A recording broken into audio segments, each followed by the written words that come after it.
சமைக்கும்போது வீடே மணக்கக்கூடிய பெருங்காயத்தூள் வீட்லயே ரெடி பண்ணலாம் வாங்க. கடையில வாங்குற பெருங்காயத்தூள்ல மாவு பொருட்கள் கலப்படம் இருக்குமோன்ற பயமே வேணாம். மாதத்துல ஒரு தடவை இத நம்ம வீட்லயே சுலபமா செய்து வச்சுக்கலாம். அடுப்புல ஒரு பாத்திரம் வச்சுட்டு, பாத்திரம் லேசா சூடானதும் இந்த மாதிரி கட்டி பெருங்காயம் அதுல சேர்த்துடணும். எந்த கட்டி பெருங்காயம் இருந்தாலும் பரவாயில்ல. உங்களுக்கு எந்த பெருங்காயம் விருப்பமோ அத வாங்கி சேர்த்துக்கோங்க. நான் எப்பயுமே எல்ஜி தான் சேர்ப்பேன். அதனால எல்ஜி பெருங்காயம் சேர்த்துக்கிறேன். இந்த பெருங்காயம் ரெடி பண்ற வரைக்கும் அடுப்ப சிம்லயே தான் வச்சுக்கணும். ஹை ஃப்ளேம் வைக்கக்கூடாது.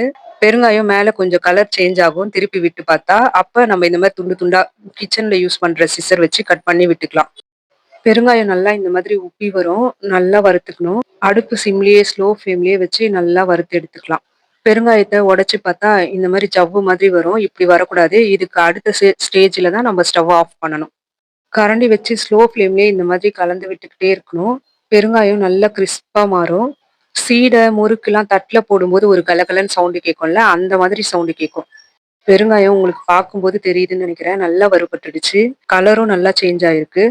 இந்த நேரத்துல நம்ம ஸ்டவ் ஆஃப் பண்ணிடலாம்.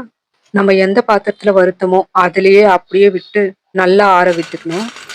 இப்ப பெருங்காயம் ஆறிடுச்சு. நான் ஒரு தட்டுக்கு மாத்திட்டேன். நான் சத்தம் கேட்கும்னு சொன்னேன்ல, பாருங்க எப்படி சத்தம் கேட்குது.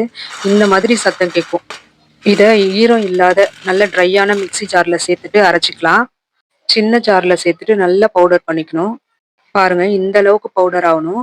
நான் இப்ப இத பவுடர் பண்ணி திறக்கும்போது எனக்கு வீடே அவ்வளோ பெருங்காயம் வாசனை வருதுங்க. இத அரைக்கிறத விட ஸ்டோர் பண்ணி வைக்கிறது ரொம்ப முக்கியம். நல்ல ஏர் டைட் கண்டெய்னர்ல ஈரம் இல்லாத பாட்டில்ல நம்ம எடுத்து ஸ்டோர் பண்ணி வச்சுக்கணும். பெருங்காயம் பவுடர் பண்ண ஜார்ல அப்படியே நம்ம வேற ஏதாச்சும் சமையலுக்கு தேங்காய், இல்ல சட்னி, ரசம் அரைக்கும்போது யூஸ் பண்ணிக்கலாம். மாசம் மாசம் நான் எனக்கு வீட்ல செய்து வச்சுப்பேன். சரி எல்லாருக்குமே உபயோகமா இருக்கட்டுமே நான் இந்த வீடியோவ ஷேர் பண்ணேன். தேவைப்பட்டா வீட்ல ட்ரை பண்ணுங்க. நன்றி.